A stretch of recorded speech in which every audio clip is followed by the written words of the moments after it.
ขอบคุณคลิปต้นฉบับจากรัสเพอิง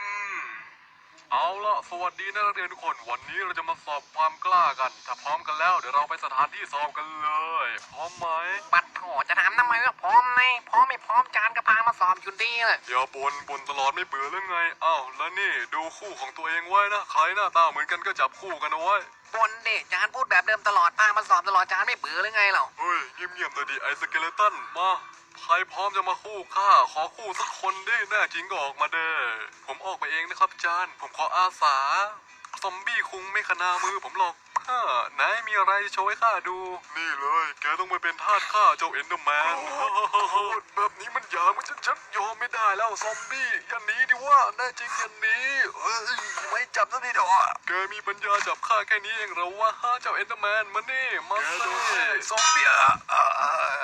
เป็นไงล่ะครูและนี่คือผลงานของผมโอเคทำได้ยอดเยี่ยมกระเทียมดองมากๆเลยซอมบี้คุง นี่ซอมบี้คุงเรามีอะไรจะให้ด้วยแหละเข้ามาใกล้ๆสินี่เห็ดเราไปเก็บมาในป่าเลยนะ นี่เธอขโมยของป่ามานี่เราแจ้งตำรวจแล้วนะผมก็ไม่คิดว่าเธอจะเป็นคนแบบนี้ครับขโมยของป่าได้ยังไงก็ไม่รู้เขาอยู่ของเขาได้ดี เอาละหน้าถึงตาดีสเกเลตันผู้โด่งดังจอกมาสอบเราเดี๋ยวคอยดูของฉันในทีเด็ดเลยไอ้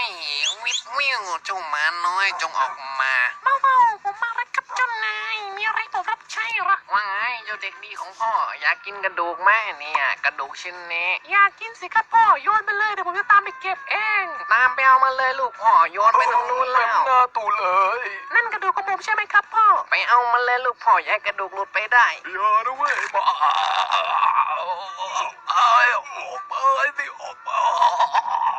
แบบนี้ก็ดีเหมือนกันนะถ้ามีหมาติดตัวอยู่แบบนี้แล้วไปถ่ายรูปจะเป็นยังไงนะคงเป็นแบบนี้นี่โพสท่าแบบนายแบบเป็นไงล่ะนายแบบใหม่หล่อไหม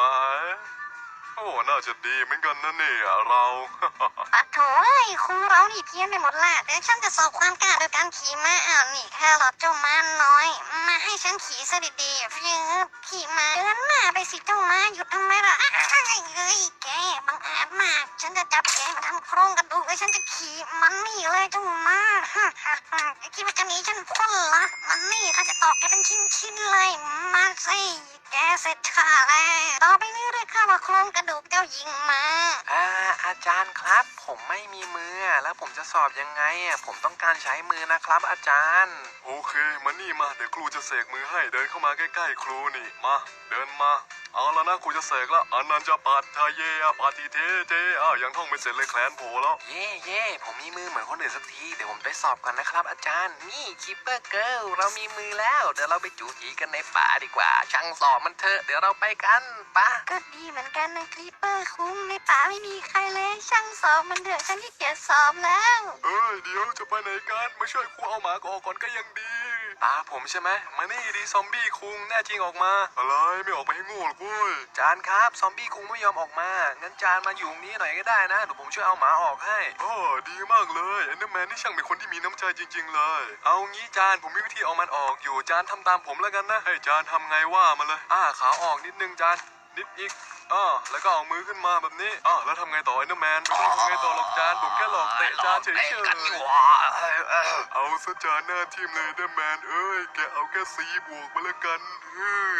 จานเรียกครูคนใหม่ไว้แล้วไปโรงพยาบาลก่อนนะสวัสดีนะนักเรียนวันนี้ครูมาแทงไอ้โรคไปนะเตรียมสอบต่อได้เลยหนูมีของขวัญให้ค่ะเนื่องจากอาจารย์เป็นอาจารย์ใหม่มาทางฮีโร่บายลองแกะดูนะคะ กลัวจริงๆเหรอแกะแล้วนะ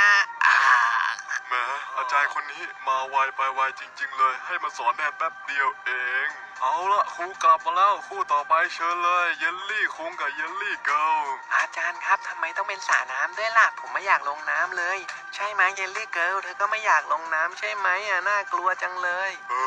ไอ้พวกนี้ไม่ลงก็ต้องลงโว้ยลงไปมันมีอะไรนูนๆขึ้นมาน่ะเต็มสระเลยเว้ยไอ้เยลลี่คุง